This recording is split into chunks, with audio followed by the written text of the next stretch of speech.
예, 날씨가 많이 추워졌죠.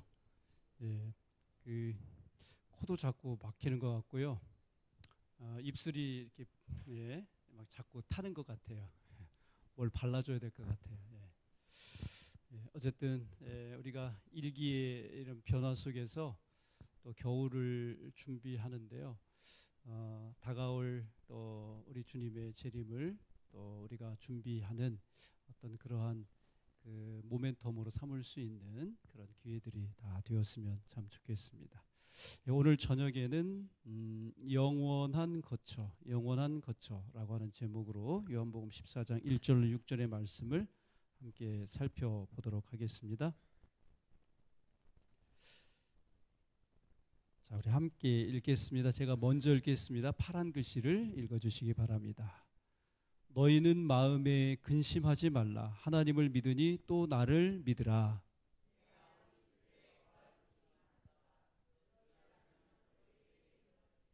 내가 너희를 위하여 거처를 예비하러 가노니 가서 너희를 위하여 거처를 예비하면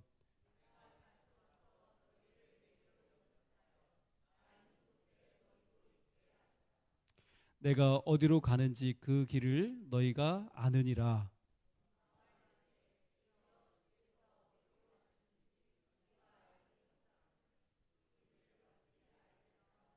다 같이 읽겠습니다. 예수께서 이르시되 내가 곧 길이요 진리요 생명이니 나로 말미암지 않고는 아버지께로 올 자가 없느니라. 아멘. 얘네들 지금 뭐 하고 있어요? 이 사진 보니까 어떤 생각 드세요? 옛날 생각 나시죠? 어린 시절 동네에 구석진 마당이나 아니면은 학교 운동장 한쪽에서 방과 후에 아이들과 함께 저물 때까지 구슬치기, 공놀이, 자치기, 줄넘기, 땅 따먹기 뭐 이런 거 하면서 그렇게 지냈던 그런 일들이 되살아납니다. 그리고 그때는 그렇게 노는 것이 아이들의 일이었어요. 그렇죠? 그런데 이런 놀이를 한창 재밌게 할라치면은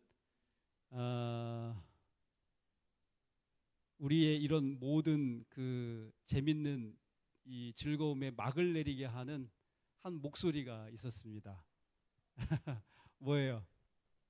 밥 먹어라 하고 이제 해 떨어졌다 집에 들어가라 이렇게 하시면서 밥 먹으라고 하시는 어떤 친구의 엄마의 목소리입니다. 그러면 에이씨 이렇게 하면서 이렇게 그 놀이를 그만두는 게 못마땅해 가지고 어쩔 줄 몰라 하는 그런 친구가 있었습니다. 근데 그런 친구는 누굴까요? 집에 가봤자 별 볼 일 없는 애들입니다. 왜냐하면 자기를 따뜻하게 맞이해줄 아버지나 엄마가 집에 없으면 집에 가봤자 소용이 없으니까 그랬던 것 같습니다. 그런데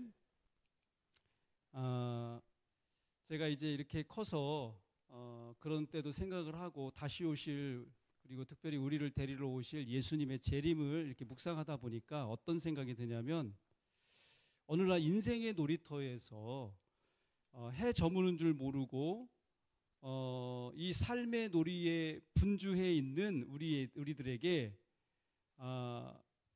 야 이제 그만 집으로 돌아가야지 하고 우리를 데리러 오시는 예수님 생각이 나더라고 하는 것이죠. 근데 여러분 그러한 때가 온다면 우리에게 있어서 가장 중요한 것이 무엇일까요? 우리가 진짜 돌아갈 영원한 집이 준비되어 있는가? 라고 하는 것에 대해서 다시 한번 우리가 깊이 생각을 해보게 된다고 하는 것이죠. 오늘 하루도 우리는 분주하게 정말 세상을 살아오셨습니다. 그런데 여러분 가끔 우리의 분주한 일상을 멈추고 나는 도대체 어디로 가고 있는가? 라고 하는 이 질문에 대해서 진지하게 곰곰이 그렇게 생각해 보셨는지요? 우리가 사는 이 세상은 이제 AI 시대라고 그래가지고 이번에 미국에 갔더니 그 테슬라가 이렇게 다니는데 여러분 아시죠? 자가용 그 테슬라 자동차? 예, 미국에서 만든 차예요. 근데 이 차가 정말로 어떻게 하냐면은 완전 자율주행입니다. 예, 한 달에 100불씩만 내면은 그 차에다가 어떤 장치를 하고 거기서 진짜로 통제를 해주는데 운전 내가 직접 안 해도 내 목적지까지 입력만 딱 하면은 이게 정말로 그냥 그대로 가는 거예요. 그런 시대에 우리가 살고 있어요. 그래서 그런 이제 많은 정보들을 처리하려 그러면 초고속 그 메모리 칩들이 필요하다고 그래요. 쉽게 말하면은 오늘날 우리가 사는 이 시대는 정말로 엄청나게 빠른 속도를 요하는 그런 시대에 우리가 살고 있다고 하는 것이죠. 근데 뭐 우리가 뭐 비행기를 타고 우주선을 타고 어디를 가고 오고 뭐 이런 일들을 한다고 하지만 우리에게 있어서 진짜 중요한 것은 얼마나 빨리 일을 처리하고 어디를 가느냐 이런 것보다도 진짜 중요한 게 있다면 그건 뭐예요? 뭘까요? 예, 방향이라는 거죠. 우리가 어디를 가느냐, 우리의 목적지는 어디냐라고 하는 것에 대해서 우리가 절대로 묵과할 수 없고, 특별히 우리가 신앙생활을 하는 우리들에게 있어서 우리가 어디를 목표로 해서 살아가느냐, 이것은 더더욱 중요한 문제라고 하는 것입니다. 하루는 예수님께서 제자들과 함께 이제 이야기를 나누시다가 뭐라고 그러시냐면, 내가 이제는 떠나서 어디론가 가야 한다라고 하면서 자신의 죽음을 암시하는 듯한 그런 말씀을 하셨습니다. 이때 베드로가 예수님께 뭐라고 물었냐면은, 여러분 베드로 하면 생각나는 그 질문 혹시 있으십니까? 여러분 쿠어바디스 영화 보신 적 있으세요? 옛날 어르신들은 봤는데 그 쿠어바디스란 그 말의 뜻이 뭐예요? 그게 라틴어잖아요.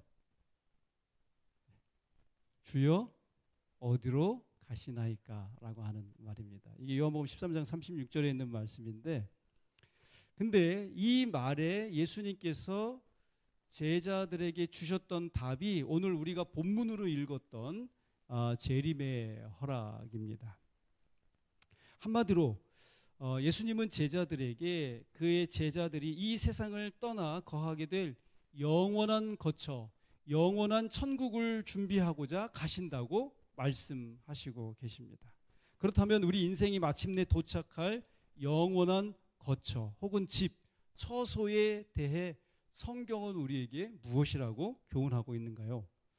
여기 저희가 이제 한번 살펴보면 성경에서 천국에 대해서 이렇게 이야기하는 바가 그렇게 많지는 않은 것 같아요. 근데 이 천국은 성경에서 하나의 상태이면서 하나의 또 장소로서 우리에게 설명을 하고 있다고 하는 것입니다.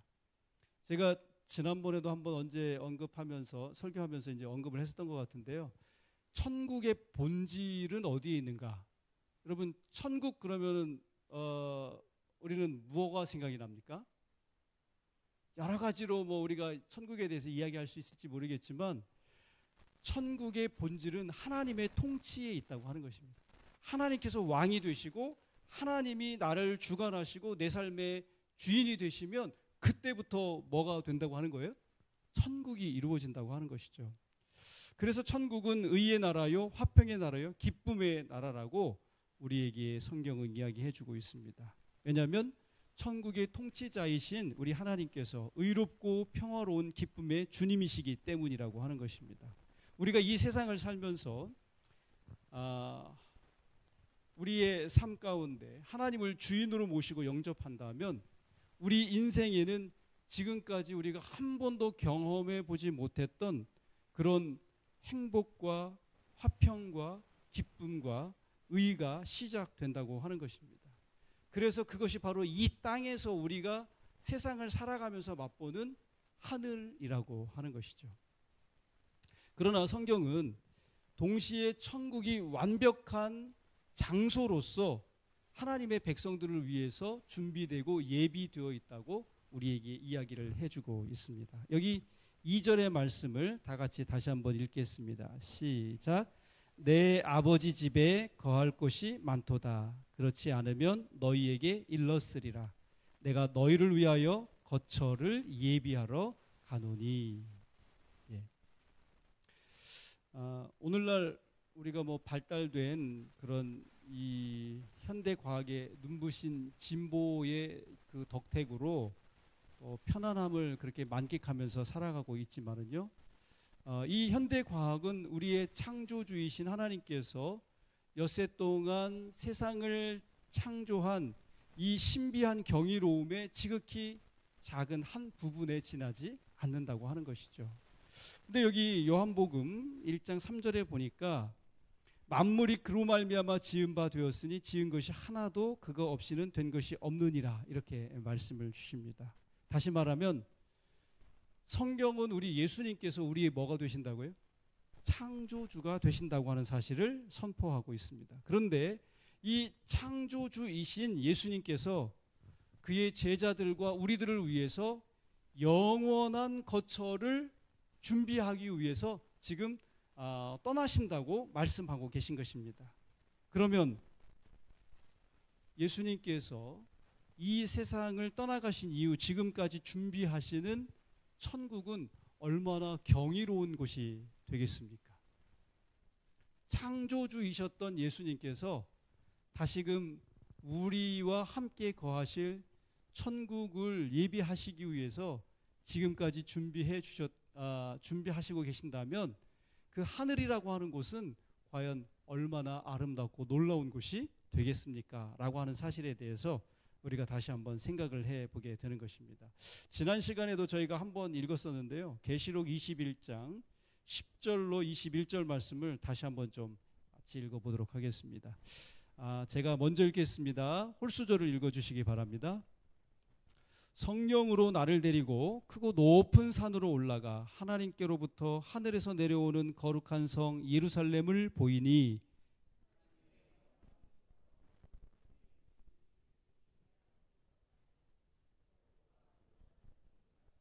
크고 높은 성곽이 있고 12문이 있는데 문에 12천사가 있고 그 문들 위에 이름을 썼으니 이스라엘 자손 12지파의 이름들이라.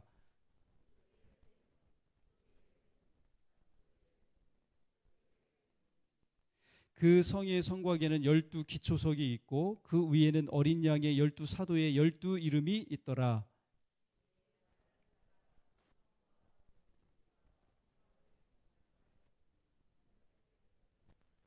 그 성은 네모가 반듯하여 길이와 너비가 같은지라.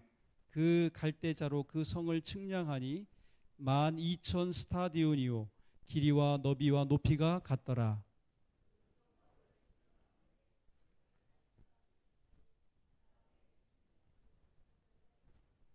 그 성곽은 벽옥으로 쌓였고 그 성은 정금인데 맑은 유리 같더라.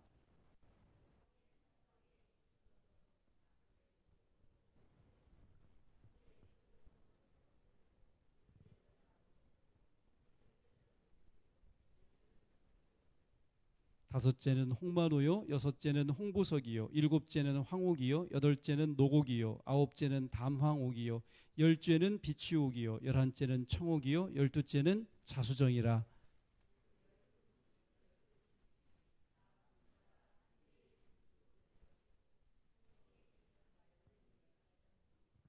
아멘.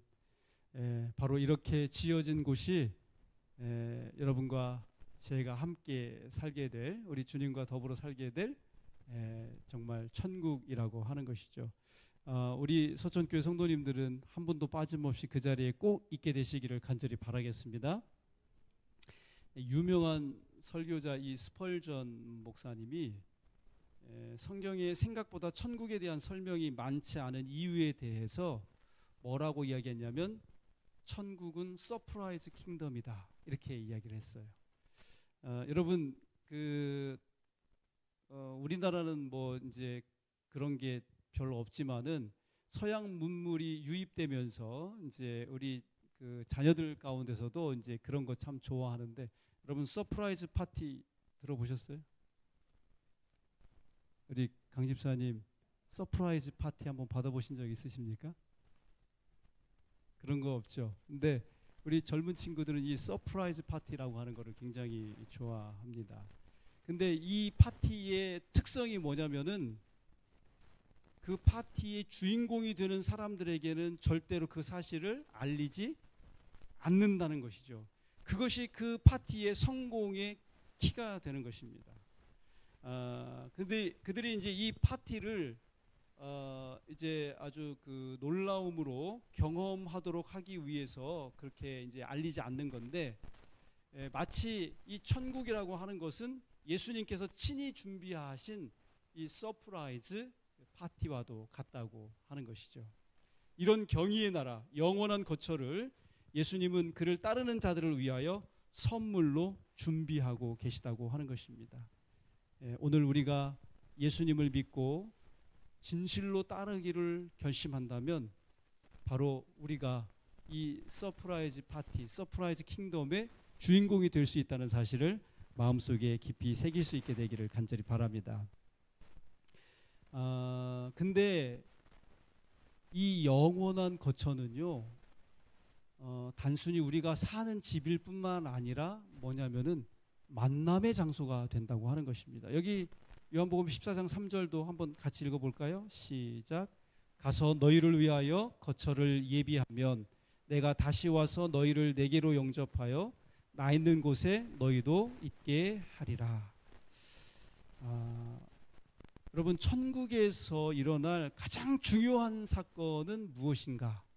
그것은 바로 우리가 예수님과 다시 만난다고 하는 것입니다. 여러분 한번 생각해 보세요. 아무리 우리가 하늘에 가서 황금길을 걷고 또 12보석으로 지어진 집에서 살면은 뭐 할 겁니까?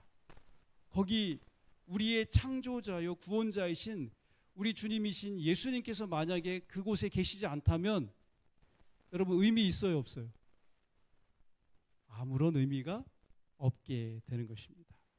그런데 예수님께서 바로 거기에서 그 영원한 거처를 준비하셨을 뿐만 아니라 우리를 만나기 위해서 뭐 하신다는 거예요? 기다리고 계신다고 하는 것이죠.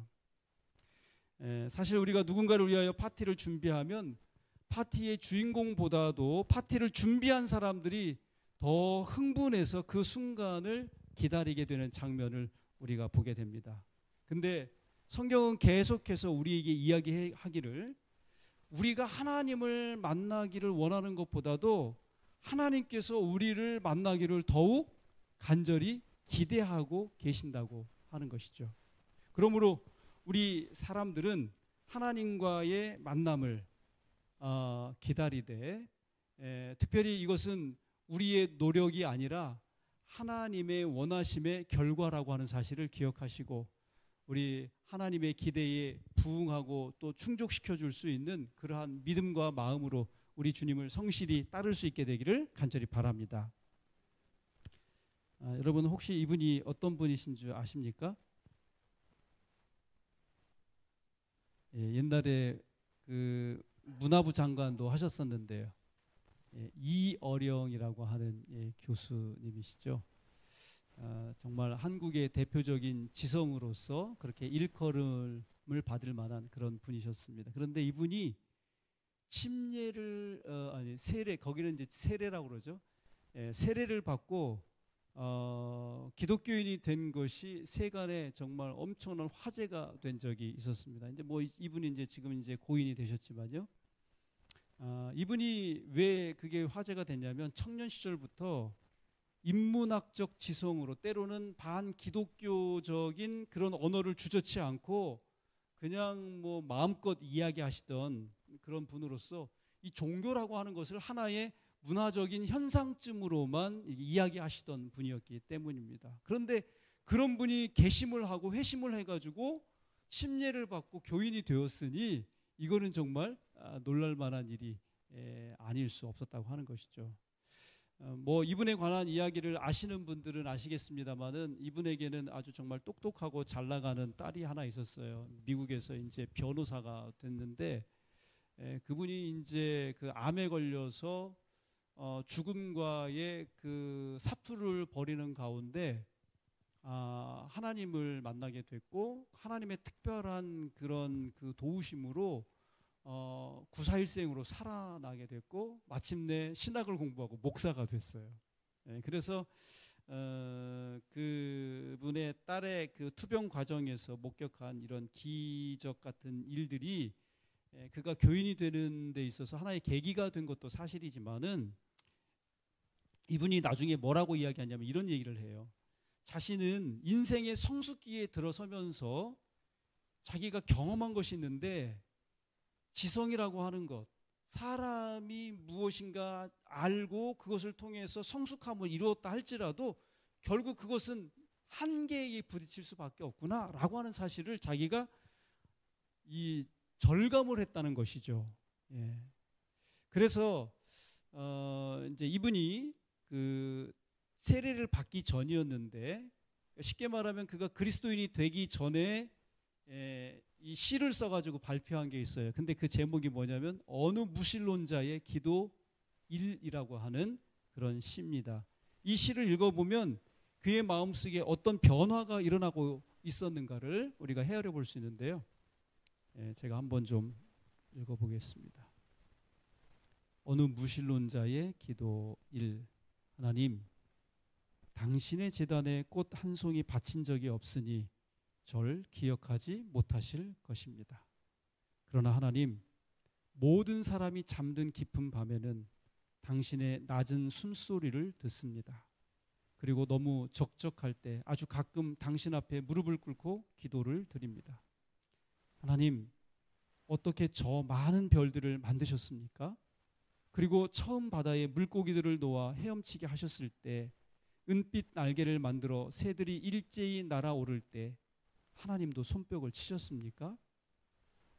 정말로 하나님, 빛이 있어라 하시니 거기 빛이 있더이까?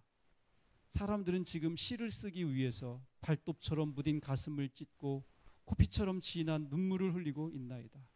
모래알 만한 한 별이라도 좋으니 제 손으로 만들 수 있는 힘을 주소서. 아닙니다. 하늘의 별이 아니라 깜깜한 가슴속 밤하늘에 떠다닐 반딧불만한 한 점이면 족합니다. 좀 더 가까이 가도 되겠습니까? 당신의 발끝을 가린 성스러운 옷자락을 때 묻은 손으로 조금 만져봐도 되겠습니까? 그리고 그것으로 무지한 사람들의 가슴속을 풍금처럼 울리게 하는 아름다운 시 한 줄을 쓸 수 있도록 허락해 주겠습니까? 하나님. 여러분, 이게 무신론자가 쓴 시 맞습니까? 이게 무신론자가 드린 기도가 맞아요? 어떻습니까? 정확하게 말하면 이거는 구도자의 기도이고 구도자의 시라고 말할 수 있을 것 같습니다. 이것은 이어령 이 교수를 만나러 오셨던 우리 하나님이 그의 마음속에 새겨주신 그런 시였던 것입니다. 그런데 여러분, 동일한 하나님께서, 그리고 하나님의 아들이신 예수님께서 오늘 우리와 만날 준비를 하고 계시는 것을 아십니까? 왜냐하면 우리 예수님께서 준비하신 저 영원한 거처에서 당신 자신과 우리들이 영원히 함께 살기를 간절히 고대하시기 때문이라고 하는 것입니다. 이 영원한 거처에는 오직 우리가 예수님을 통해서만 갈 수 있는 장소라는 사실을 기억하시게 되기를 간절히 바랍니다. 문제는 예수님께서 그런 영원한 거처를 예비하셨다면 우리가 어떻게 그곳에 갈 수 있겠느냐 하는 것이죠. 그런데 예수님께서 뭐라고 말씀하시냐면 오늘 본문에 보니까 걱정하라고요, 걱정하지 말라고요. 걱정하지 말라고 하십니다. 근데 의심 많았던 제자 도마는 그곳으로 가는 길을 우리가 어떻게 알 수 있겠냐고 그렇게 되묻고 있습니다. 다 같이 읽어보겠습니다. 시작. 도마가 이르되 주여, 주께서 어디로 가시는지 우리가 알지 못하거늘 그 길을 어찌 알겠사옵나이까. 그랬더니 예수님께서 뭐라고 대답을 해주세요? 다 같이 읽겠습니다. 시작. 예수님께서 이르시되 내가 곧 길이요 진리요 생명이니 나로 말미암지 않고는 아버지께로 올 자가 없느니라. 무슨 말이냐면 걱정하지 말고 나만 어떻게 하라고요? 따라오라. 나만 믿어라. 내가 따로 아버지 하나님에게로 그리고 그의 나라인 영원한 거처로 인도하는 길이 되어 주시겠다. 이렇게 말씀하시는 것입니다. 그래서 이 본문의 시작 1절에서 예수님은 이미 너희는 마음에 근심하지 말라고 그렇게 말씀을 주셨던 것입니다. 아프리카에서 선교하시던 한 선교사님이 이 정글 속 오지 마을로 가기 위해서 그곳 지리에 익숙한 한 원주민 그리스도인 청년을 길 인도자로 이렇게 고용을 했습니다. 그런데 그 청년을 따라서 가고 또 가는데도 마을은 보이지 않는 것입니다. 가만히 선교사가 보니까 이 청년이 간 길을 또 가고 또 그 길을 또 돌고 막 그러는 것 같아 보였습니다. 그래서 선교사가 정색을 하면서 그 청년에게 이야기를 하는 겁니다. 아이고 이보게, 자네는 가는 길을 확실히 아는가? 그랬더니 이 청년이 아주 의미심장한 대답을 했다고 그래요. 뭐라 그랬냐면, 선교사님, 여기서는 제가 곧 길입니다. 무슨 말이에요? 길이 없는 것 같지만은 자기가 다 길을 헤치고 이렇게 가면은 그게 바로 뭐가 된다는 거예요? 길이 된다는 것이죠. 오늘도 예수님은 모든 믿음의 이 구도자들, 정말 구원 얻을 영원한 하늘을 찾아서 하나님을 따라가고 있는 우리들에게 이렇게 말씀하십니다. 내가 곧 길이요 진리요 생명이다. 우리가 예수님의 안내를 받아들이기로 결심만 한다면 우리는 우리의 미래를 두려워할 필요가 없다고 하는 것이죠. 왜냐하면 우리 예수님께서 이 길을 먼저 가시면서 우리를 친히 직접 인도하시기 때문에 그런 것입니다. 그리고 그는 영원한 거처의 입구에서 또한 먼저 기다리시다가 우리를 손짓하고 우리의 손을 잡아서 저 영원한 거처로 인도해 주실 것입니다. 이 이어령 교수가 어느 무신론자의 기도 2를 다시 썼어요. 근데 이 시에서는 우리가 하나님의 아들이신 예수님이 그의 손을 이미 잡고 계시는 것을 느낄 수가 있습니다. 한번 좀 제가 읽어보겠습니다. 어느 무신론자의 기도 2. 당신을 부르기 전에는 아무 소리도 들리지 않았습니다. 당신을 부르기 전에는 아무 모습도 보이지 않았습니다. 하지만 이제 아닙니다. 어렴풋이 보이고 멀리에서 들려옵니다. 어둠의 벼랑 앞에서 내가 당신을 부르면 기척도 없이 다가서며 네가 거기 있었느냐? 네가 그동안 거기 있었느냐고 물으시는 목소리가 들립니다. 달빛처럼 내민 당신의 손은 왜 그렇게 야위셨습니까? 못자국의 아픔이 아직도 남으셨나이까? 도마에게 그렇게 하셨던 것처럼 나도 그 상처를 조금만 만져볼 수 있게 하소서. 그리고 혹시 내 눈물방울이 그 위에 떨어질지라도 용서하소서. 아무 말씀도 명하지 마옵소서.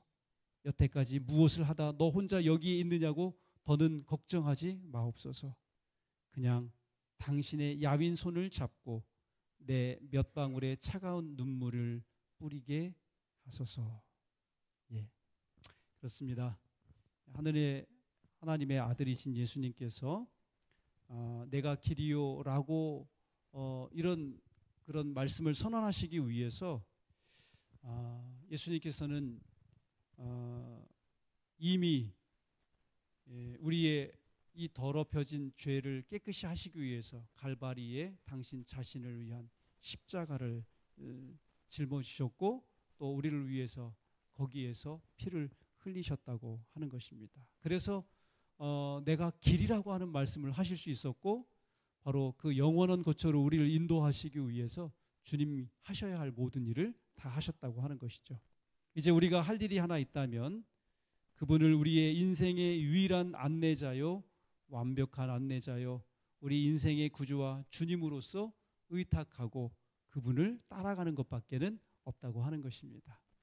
오늘 다시 한번 우리의 생명의 주님이신 예수님을 의지하고 따라가시기를 다시 한번 마음속에 깊은 결심을 갖게 되시기를 간절히 바랍니다. 미국에 존이라고 하는 소년이 있었다고 합니다. 어느 날 선생님의 전도로 예수님을 구주로 영접하고 믿음을 갖게 되었습니다. 그래서 그는 주일은 물론이고 학교를 오가는 그런 때마다 늘 교회에 들르는 그런 습관을 가지게 됐다고 합니다. 그런데 그가 교회에 머무는 시간은 아주 짧은 시간이었다고 합니다. 그는 그냥 교회 제일 뒷좌석에 앉아서 하나님 저예요 존이 이 한마디만 하고서 또 이 교회를 나오곤 했습니다. 그가 힘든 일이 생길 때도 아플 때도 역시 교회에 들려서 이 짧은 인사 말만 하고 나오곤 했다고 하는 것이죠. 근데 이 존이라고 하는 이 학생이 고등학교 3학년 때 교통사고로 이제 사망을 하게 되는데 그가 이제 병원에 입원해서 생사를 헤맬 때 갑자기 그가 미소를 지으면서 이렇게 엄마를 불렀다고 하는 것입니다. 그때 이 어머니가 이 조니에게 물었습니다. 조니야, 무슨 일 있니? 그랬더니 이 조니가 씩 웃으면서 그렇게 이야기를 하더래요. 하나님이 저에게 말씀하셨어요. 무슨 말인데? 그랬더니 이렇게 대답을 했다고 합니다. 조니, 나야 내 하나님이야. 이런 말을 했다고 합니다. 그리고 잠시 후에 행복한 미소를 지으면서 눈을 감았다고 합니다. 이 존이라고 하는 학생은 결국 누구를 만난 겁니까? 참 만들어진 이야기인지는 모르겠지만은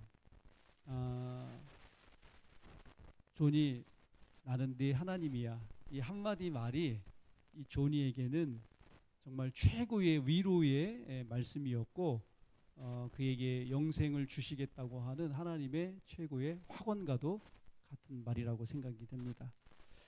사랑하시는 우리 서천교회 성도 여러분, 우리가 이 땅에서 정말 우리의 존재를 위해서 쉴 새 없이 이렇게 땀 흘리고 또 열심히 이렇게 일하면서 살아가지만은 그러나 우리의 영원한 삶은 우리 예수님께서 하늘에 준비해 놓고 우리를 지금 기다리고 있다는 사실 기억하시면서 오늘도 우리의 팍팍한 인생 가운데서 우리에게 영생을 약속하시고 또 그것을 우리에게 주시겠다 약속하시는 우리 주님을 꼭 만나시게 되기를 간절히 바라고 그날 하늘에 그 아름다운 영원한 거처에 우리 다 함께 이르시게 되는 우리 모든 성도님들 되시기를 간절히 바라면서 오늘 말씀을 맺도록 하겠습니다. 기도드리겠습니다. 하나님 우리 아버지, 우리에게 영원한 생명을 주시기 위해서 우리 대신 십자가에 오르시고 우리를 위하여 그 진한 피를 흘려주셨음을 인하여 감사를 드립니다.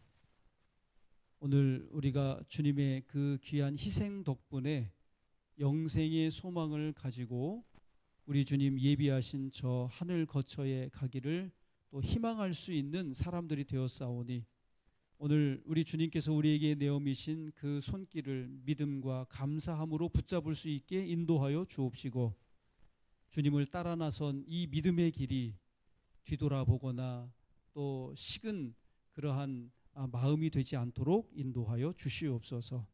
그리하여 마침내 우리 주님과 함께 영원한 거처에 이르게 되는 놀라운 은혜와 기쁨을 맛보는 우리 서천교회 모든 성도들 될 수 있도록 주님 인도해 주시옵소서. 이제는 저희가 이러한 기쁘고도 감격스러운 소망을 또 다른 사람들에게 나누고자 다음 주부터 또 전도회를 개최하게 되었습니다.